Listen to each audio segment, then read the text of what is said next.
Hey guys, so today I'm going to be doing the How Cruel is My Makeup Collection tag video, and I don't really feel that comfortable having non-cruelty free makeup in my makeup collection anymore, so I am going to start to purge some things out.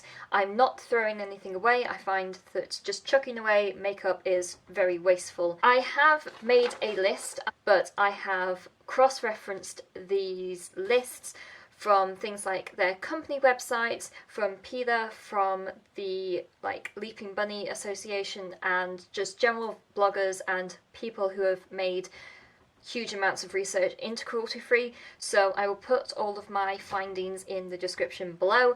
For the things that I'm not 100% sure about, and if I do get anything wrong, then please actually do tell me, just in case I have anything wrong. Anything that is cruel I will be marking with a little white sticker, and then I can know to not repurchase that product. I will say that this is going to be quite a difficult transition for me because there are a few things on the cruel list that I have used for years, and I have promoted these products for years, but I just want to feel slightly more comfortable with what's in my collection, so I shall work through it all. I'm going to start off with the nail varnishes just because these are the easiest, I think. So my nail varnish collection, as you can see, is all here. Down here are all Ciate nail varnishes, and here are all Ciate nail varnishes as well. Ciate are cruelty-free, so they can be left alone. Barry M is cruelty-free as well, so that's all these. Max Factor, unfortunately, you are not cruelty-free. You are the first, and you are getting a white sticker. Nails Ink is a difficult one because nobody can tell me about what this is. If anybody has any information about Nails Ink, please tell me. I haven't actually ever bought a Nails Ink. As you can all tell, these have Nails Ink for Glamour, for Marie Claire, for InStyle and things. So I've never actually properly bought a Nails Ink nail varnish, that's why I'm not really too concerned. The other thing that I want you to let me know is about Topshop. This is the only Topshop nail varnish and item that I have. Again, I just want to know. China Glaze. China Glaze is a possibility. This is one of the ones that I don't have a definitive answer for. Some people are saying that it is, some people are saying it's not. Any information about China Glaze would be greatly received. Now on for Rimmel. Rimmel is not cruelty-free. Rimmel tests on animals because Rimmel sells in China. Sally Hansen, I already know I'm not going to repurchase this, and this is the only Sally Hansen product I have. I don't actually like that top coat. OPI is a cruel one. Revlon, the only one that I have, but you are definitely a cruel product. And Essie. Essie does test on animals, so you are going there as well. I'm not a big fan of Essie. I was a big fan of Essie, and then I discovered Ciate, so that's that. This is my MAC concealer that is hiding behind there, which has to keep upright, because if not, it just all falls to the bottom. But MAC is not cruelty-free, so MAC gets... These are my palettes. So to start off with, we have the BH Cosmetics. I'm not going to put a sticker on this because I honestly don't know, but I'm not going to be repurchasing anything by them, so that's that. I'm going to quickly talk about Urban Decay. Urban Decay are owned by L'Oreal. L'Oreal test on animals. However, Urban Decay products do not test on animals. I am going to keep and probably repurchase Urban Decay products, even though they have a sister company who tests on animals. My logic being is the fact that if we promote these brands of the L'Oreal, for example, brand, like Urban Decay, like the Body Shop, as a way of saying we want these products more than anything else, and if we can constantly tell them that's why we're using these products. I mean, Urban Decay is a great company, and it's a great range of products anyway, but it might help L'Oreal to do something about it. So that's my logic with Urban Decay. That is why I'm not putting stickers on them. I have a lot of Sleek palettes. Sleek are cruelty-free, so all my Sleek palettes, all 4 of them, are staying. And this is a really crap angle to be doing this in. Let's move this over here. So all my Sleek palettes are staying. Smashbox. Again, can somebody tell me? I don't think they are. I don't think they're cruelty-free, but to be honest with you, I wasn't too impressed. So that's that. Makeup Revolution is cruelty-free as well. That's Makeup Revolution, that's Makeup Revolution. So, time to move on to the biggest drawer, and this is where it's going to get interesting. Right, L'Oreal, we've already discussed them. Test on animals, you get a sticker. Chanel, test on animals, unfortunately. A lot of high-end brands, actually, test on animals. MUA, actually, is cruelty-free. Well done, MUA. MAC, very bad for testing on animals, partially because of certain... It's actually illegal for EU countries to test on animals, but that does not stop other places. Maybelline, test on animals. Need to put a white sticker on the you these colour tattoos, which is really annoying because I think that those colour tattoos are actually, as a product, very good. MAC again. Elizabeth Arden actually tests on animals too. This is the only thing that I have of Elizabeth Arden's. Maybelline again. The Barry M Dazzle Dusts at the back here are cruelty-free. Congratulations. More MAC things. Collection is a bit of an odd one. I think these are developed in the UK, made in China. They are not cruelty-free. That's the answer to that. I was about to say that one was going to be a bit ambiguous, but that one is not cruelty-free. Bourjois, I am really irritated to learn, are actually cruelty-free. Although, can somebody else... I didn't find a lot of information. Again, if you have any information about Bourjois, please tell me. More Bourjois. Makeup Revolution, again, that is fine. That right here is a Very Pants Cosmetics, and that is vegan as well. And Avon. Avon is not cruelty-free. Avon is quite cruel. Made in China. That is the big telltale sign if you want something. If you can't find a leaping bunny or anything, if it says made in China, 10 to 1 it has been tested on animals. Put all these back. And so basically the majority of that has to go.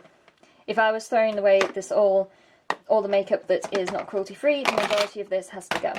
But I just won't be repurchasing it. Next layer is my skincare. Rimmel. Very, very difficult for me to do this, but they are not cruelty-free. They sell their products in China, therefore these products have been tested on animals, and it really irritates me to do this because there are not many high street drugstore brands that have my skin tone, so I'm going to have to search for more. This is a L'Oreal one. Lush again. Body Shop, again, going to cause a bit of controversy, the same with Urban Decay. I'm going to keep using Body Shop products because they do not test on animals. Yes, L'Oreal test on animals. Body Shop products don't. Max Factor, don't think I've discussed you yet. And you are getting a white dot. And again, white dot for you. Extremely irritated the fact that I found this great concealer by Bourjois, which reminds me a lot of the Urban Decay Naked Concealer. But not cruelty-free. MAC. Again. Collection. Collection, I'm not 100% sure. No, made in China. I'm not 100% sure. No, made in China. NYX. NYX is cruelty-free. NYX is cruelty-free, which I'm very glad about. That is a MAC concealer. And that is an Urban Decay Primer Potion. And those are Pro Bases from MUA. So that is that. So the majority of that has to go. Right, moving on to this pot. So we have Maybelline, Goodbye to You. Benefit. Benefit, I had the assumption that it was cruelty-free. It's not. So, Benefit, you are there. NYX. NYX are fine. Again, NYX sister company does. NYX doesn't it herself. Maybelline, that's gotta go. I don't even know what that is. That's MUA, so that's fine. That's Rimmel. But I'm not going to repurchase. I know not to repurchase that.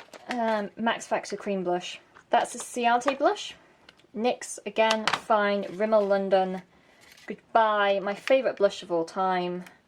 Sleek, fine. Makeup Revolution, fine. Freedom, which is owned by Makeup Revolution, so you are fine too. Moving on into the big pile.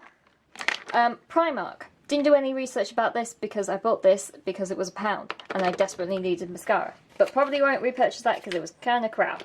Max Factor, Goodbye, Max Factor. Bourjois, Goodbye, my old friend.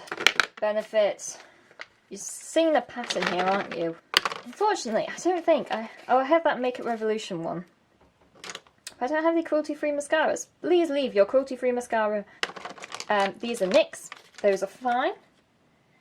That is Max Factor. This is a fascinating video. I'm so glad you're all watching this. Don't know what that is, and I think that came free with the magazine, so we're leaving that. That's a Bourjois one. It looks like the majority of the stuff that I own that are cruelty rather than cruelty-free, which I'm kind of just really irritated about myself, the fact that this is the case. Also, it's taken me just ages to figure out that this shouldn't be the case. That's a Rimmel one as well. Next, by the way, this is a French brand. I am not 100% sure about it because every site that I was checking was all in French. So it's the Nuks. Let me know about that. Superdrug is actually cruelty-free. It actually has a leaping bunny in it. That's fine. MUA is fine. Maybelline, goodbye. Oh no, my favourite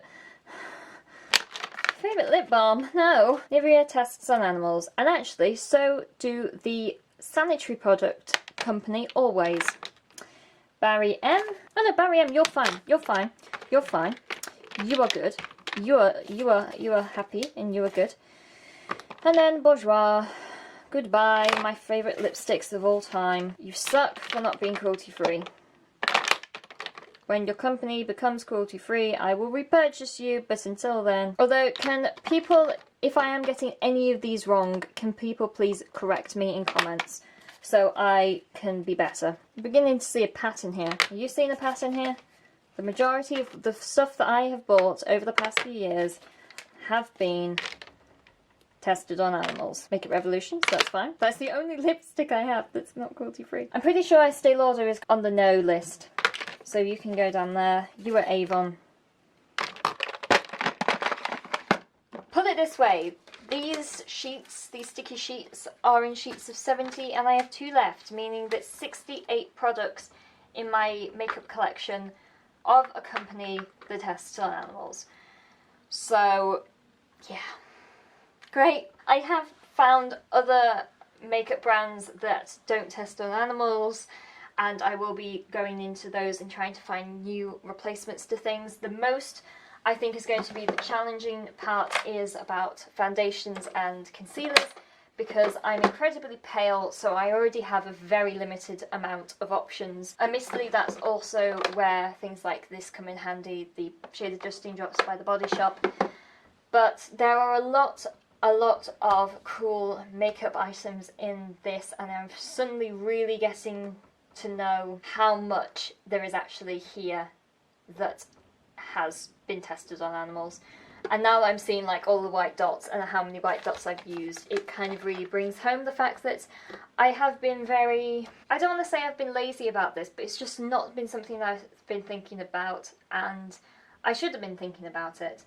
And the thing is, with a few of these products, I don't love them to begin with. Moving forward and trying to find new alternatives will be a fun challenge, and let me know what you think in comments. Let me know some of your favourite cruelty-free brands. I will be going through my own skincare and my shower and just general shampoo and other bits privately, just because that would take far too long.